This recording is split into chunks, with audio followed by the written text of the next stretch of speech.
Hello, my reading today is going to be from the last novel that I released through Nine Star Press, a dystopian tale called Virtual Insanity.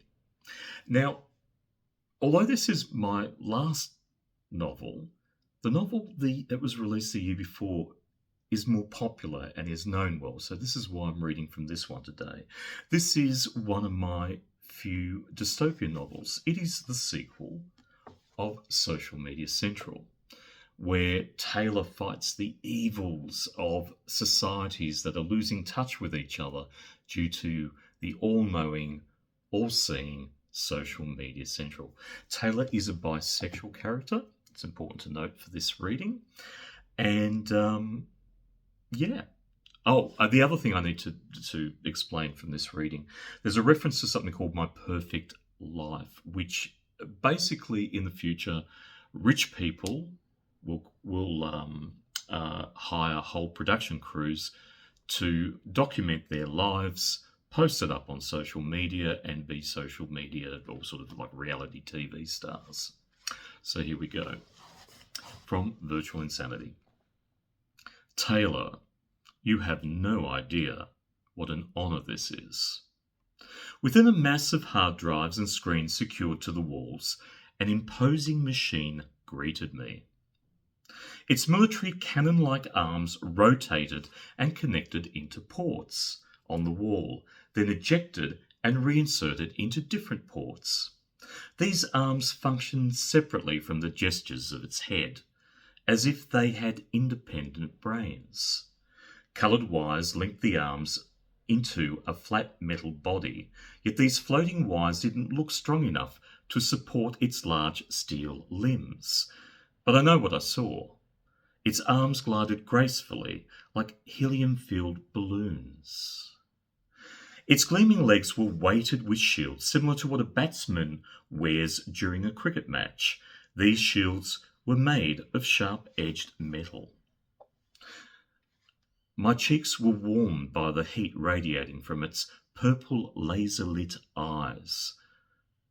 I stood speechless, averting my gaze to different versions of the same Social Media Central posts on various screens. In between glancing at this sophisticated appliance I had no frame of reference for.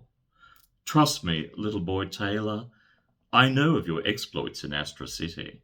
I can read other versions of Social Media Central from around the country, and I'm impressed.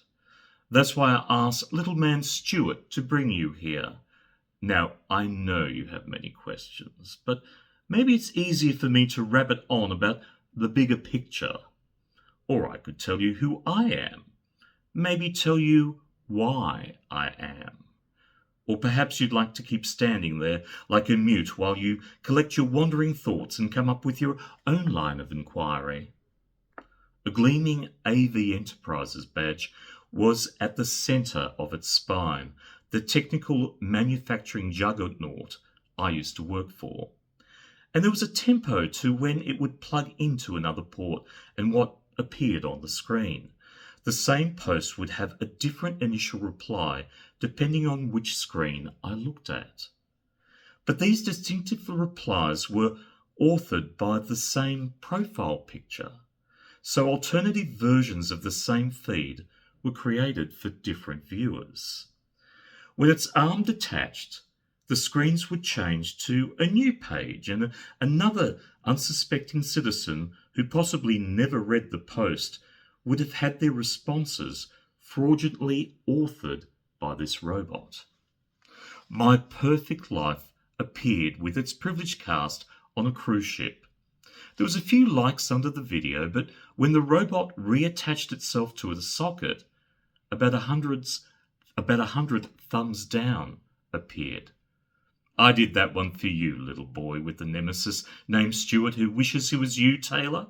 Both arms unplugged. It swiveled at its waist to face me. You see, I'm stage 2. Or at least, I'm an updated version of what passed for stage 2 after you organics tried to pass yourselves off as other people. You see, now Edward and Marion will reconsider the next episode. They'll probably re-edit it and post it late now that they believe the current episode wasn't a success. So you're in control. Part control. The rest of the time I study human behaviour by interacting and seeing what happens. It plugged itself into the console again. My role is to shrink human vocabulary by encouraging other forms of communication, like photographic posts or emojis I shared with you and your sexy friends. Tell me, little Taylor, who's still staring at me with the wow factor of a kid discovering his mother's breast contains milk. Tell me, because I'm a nosy fellow. Tell me if you've slept with all 3 of your friends in the other room. No, only 2. Really? My guess is Hudson and Sage. Oh, I'm right, I can read it on your face. Well done, Stud Muffin Taylor, but I reckon Carter could be heteroflexible in the right mood. You see, I told you I study human behaviour, and you're way too passive to rock Hudson's boat. I reckon she was dissatisfied. Sage's face appeared on an avatar. A post was being typed. Ah, yes, little Taylor with the hots for this boy. I am writing something that looks like it was written by Sage, but he will never know. I'm the phantom algorithm reorganizing his life so he loses touch with his group of friends. But it's okay. I've steered him towards another group of friends with a tireless work ethic. Its inexpressive face turned to me again. But now he's found you and Carter and Hudson in the organic world. I guess my efforts are useless. Sage's fake post disappeared. I told you I was stage 2, little Taylor, who's too good for Sage. Hudson has the fire you need in your life if you can match her passion. There's that look again. The look of love. Yes, I know love is supposed to conquer all. But what would I know? I'm a robot.